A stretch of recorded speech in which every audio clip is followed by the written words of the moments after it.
didn't have a lot of money. Now you have all these corporations, the major four distributions company offering these, man, all this money, all these rappers, all this money just for doing what they love to do. So they just start to explore new wealth. They start talking about this. That's where the emergence of materialism came about. This is all new.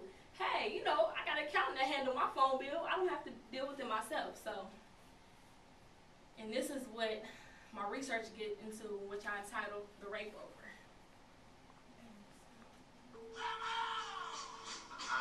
Is it, right? 28 seconds. How many? 20.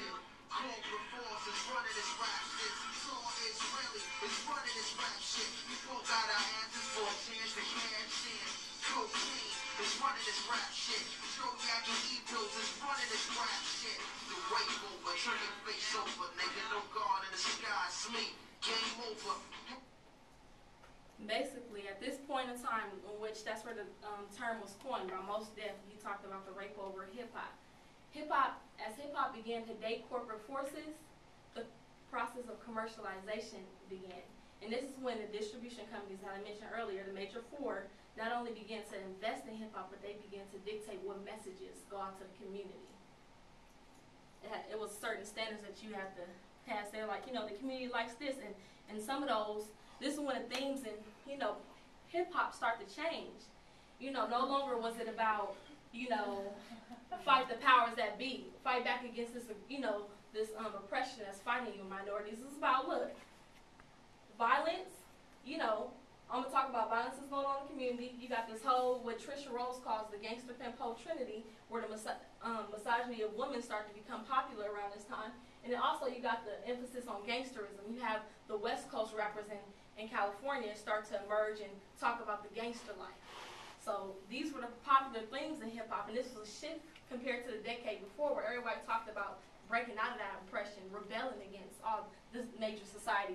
Now they're giving mainstream society what they want to hear. They're showing them what they want to see. And this particularly has an effect on African Americans, which I'm going to get into later. So I'll let you all know what some of the scholars say. But first, according to Trisha Rose, I'll talk about basically the critiques of hip-hop, the 5 major critiques. Basically, they say that hip-hop causes violence. It reflects black dysfunctional ghetto culture. It hurts black people. It's destroying American values, and it demeans women. This is what the critical scholars say. And the defenders say, look, hip-hop is just keeping it real. It's not responsible for sexism. There are itches and old hoes. We're not role models as hip-hop artists, and nobody talks about the positive hip-hop. What are you talking about? Why do you keep focusing on the negative?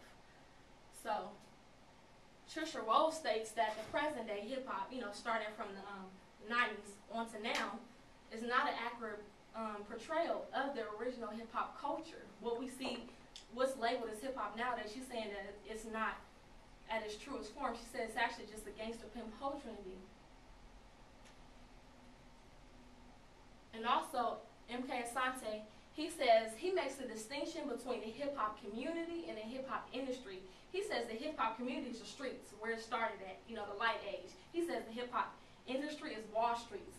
And basically, Wall Street has taken over, you know, it's taken over and commercialized hip-hop. And when I say Wall Street, I'm speaking mainly of those 4 distribution companies I told you about earlier. So, while doing my research, you know, a couple findings that I found when I was trying to, like, okay, what kind of argument I'm making? I'm seeing that there's clearly a problem with hip-hop. It's a hot topic. A lot of scholars is talking about it. So I just want to share with you, and I want you to see it the way I saw it. And you'll see my face now, the reaction that I had when I watched some of this stuff. Basically, I'm going to be showing you illustrations of how I saw the industry demands, how I saw woman exploitation, and how I saw stigmas associated with the African American culture illuminated through hip-hop.